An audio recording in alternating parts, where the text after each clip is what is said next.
Okay, so today's slab crappie were caught on a little inline spinner. Very popular lure for everything from panfish to crappie, trout, bass, you name it, you can catch it on a rooster tail. I've caught I've caught some fairly big bass on simple spinners like this. All I'm doing, cast it out, do a nice steady retrieve, moderate, not too fast. If I get into an area where I think there's fish, I'll slow it down a little bit, just enough so that the blade's still spinning.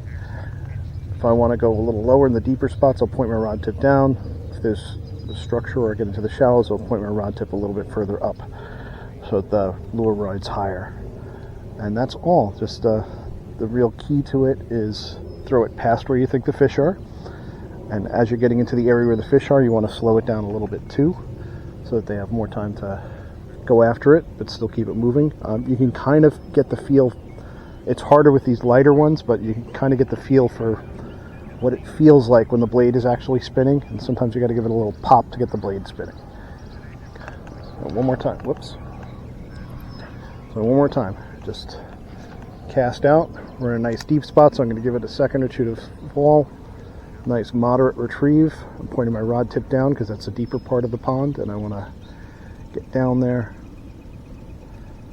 Slow it down a little because we're getting to the interface of the shallows. As I'm coming in, I'm raising my rod tip a little bit so I don't get caught on the rocks.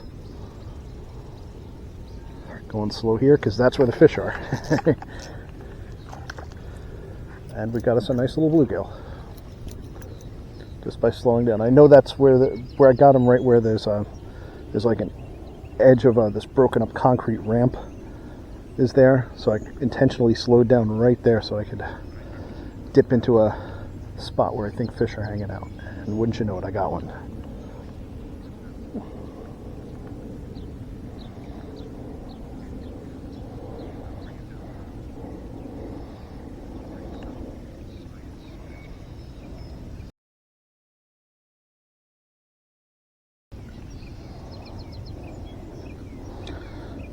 You can pretty much catch anything on a lure like this.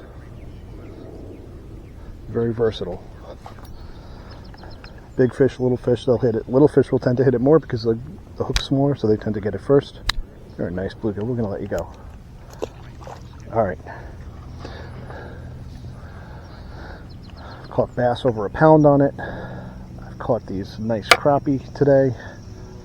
All manner of panfish. Every trout I've caught has been on one. My favorite size is the 1/8 ounce size. That seems to be the best multi-purpose, but go up to like 3/16 or a 1/4 ounce if you need to cast further. And if you want to intentionally try to target slightly bigger prey. And you can go down to small ones at 1/16 if you think if you're getting a lot of like taps but nobody's taking it. That could mean that the fish are just a little too small to suck it in. If you go down to a 1/16, it has a slightly smaller hook, they might be able to get it in. Anyway, that's all I got today. We got some nice crappie and panfish today, and I'll see you next time.